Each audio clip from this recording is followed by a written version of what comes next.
Now we want section 6 to 26. Nope, make that 10 to 40. And 1 to 6. Die, dickweed. Jadi, bila hacker tu cuba masuk, dia akan masuk ke dalam perangkap. It's a trap! Hello, selamat datang ke channel Pakcik Info. Satu channel yang mempaparkan info-info menarik untuk tuan-tuan semua. Tak semua hacker itu jahat. Aku rasa ramai yang setuju dengan kenyataan aku ini.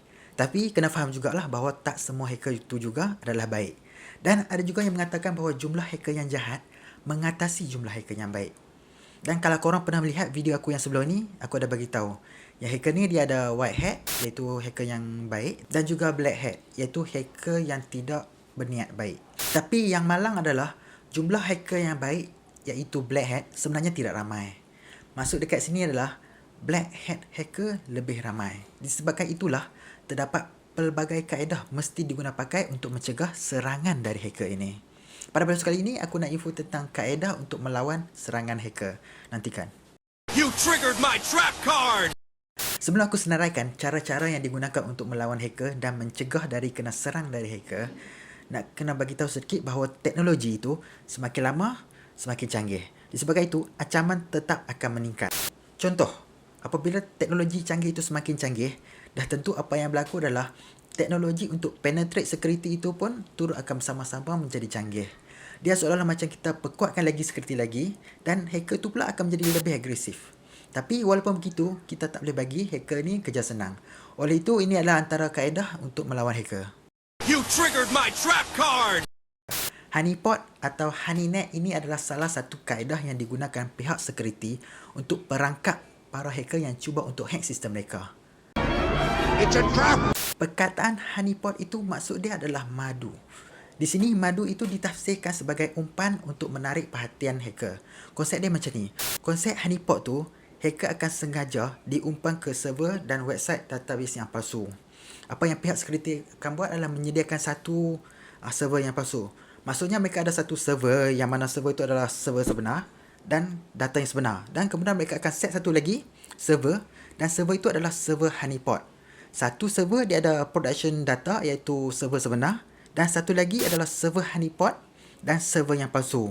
Dan di dalam server honeypot ini, dalam setengah kes akan dimasukkan segala aktiviti dan data-data yang palsu. Tujuan dia apabila hacker cuba attack ke dalam server, dengan ada honeypot ini, mereka akan didirect masuk ke dalam server honeypot itu. Jadi, bila hacker tu cuba masuk, dia akan masuk ke dalam perangkap honeypot itu.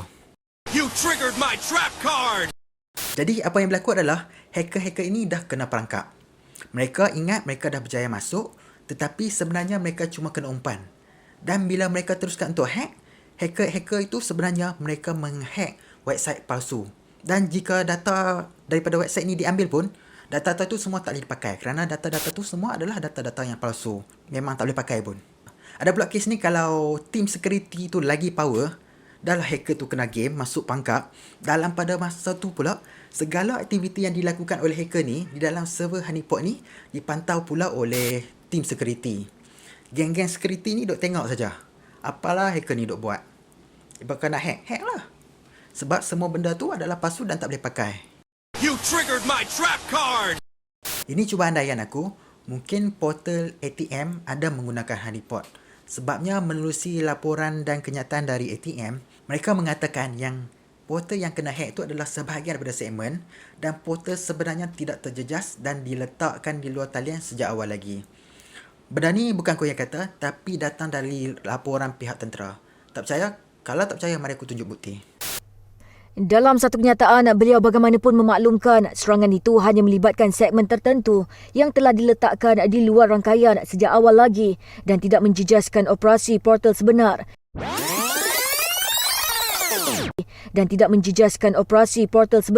Korang boleh dengarkan, portal sebenar tidak terjejas sebab sudah diletakkan di luar talian. Seolah-olah macam hacker tu sebenarnya kena game. Mereka hack portal palsu. Tapi ada tapinya sebab aku pun bukan orang tentera, jadi aku pun tak tahu. Jadi benda ni cuma adalah andaian aku sahaja selepas mendengar laporan dari pihak tentera. Jadi mungkin sajalah, mungkin. Apa pendapat korang? adakah betul pihak tentera kita menggunakan strategi ini atau cuma kenyataan yang tak berasas? Korang boleh komen di ruangan komen di bawah. You triggered my trap card! Okey, kalau honeypot, dia cuma menggunakan satu saja umpan. Tapi kalau honeynet ni, dia menggunakan lebih dari satu. Jadi, dia akan jadi lebih secure sebab lagi banyak umpan lah. Tapi kalau nak set honeypot ni memang tak murah. Sebabnya, kena set lagi satu lagi ekosistem. Kita ada satu ekosistem yang asli, satu lagi ekosistem yang palsu. Jadi, kena ada lebih daripada satu ekosistem. Contoh, kalau satu ekosistem tu harga ada 10,000 ataupun 100,000 contoh. Contoh sajalah. Kalau nak buat honeypot ini, maksudnya kena sediakan lagi satu ekosistem. Dan kalau honeynet, lagi banyaklah ekosistem. Mungkin 3, mungkin 4. Jadi, kos dia pun boleh jadi berganda-ganda. You triggered my trap card! Jadi, honeypot ni adalah satu kaedah untuk lawan hacker yang agak mahal lah. Tetapi, berbaloi sebab ada banyak kebaikan. Contoh kebaikan dia adalah honeypot ni kita bagi apa yang hacker itu nak. Jadi, bila hacker tu dah masuk, dia tak sedar pun yang dia sebenarnya sedang menghack satu environment yang palsu.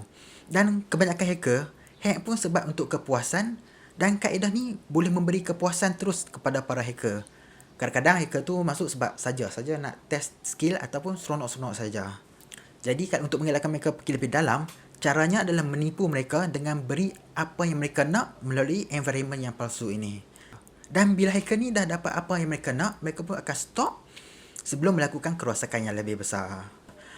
Itu adalah salah satu cara kita nak lawan dengan hacker. Aku ada beberapa lagi kaedah yang aku nak share, tapi tak boleh share semualah. Nanti video ni akan jadi terlalu panjang. Jadi kaedah-kaedah lain atau cara yang digunakan untuk melawan hacker, aku akan info di video yang seterusnya. Kalau berminat tahu pasal cara yang ada untuk melawan hacker ni, jangan lupa untuk subscribe dan tekan butang loceng. Kalau tak, korang akan terlepas lah bila aku keluarkan video baru. Apa-apa pun, terima kasih kerana menonton video ni. Kalau korang suka video ni, jangan lupa untuk like, komen dan subscribe. Kalau ada apa-apa, nanti pakcik info je. Alright, bye, jumpa lagi.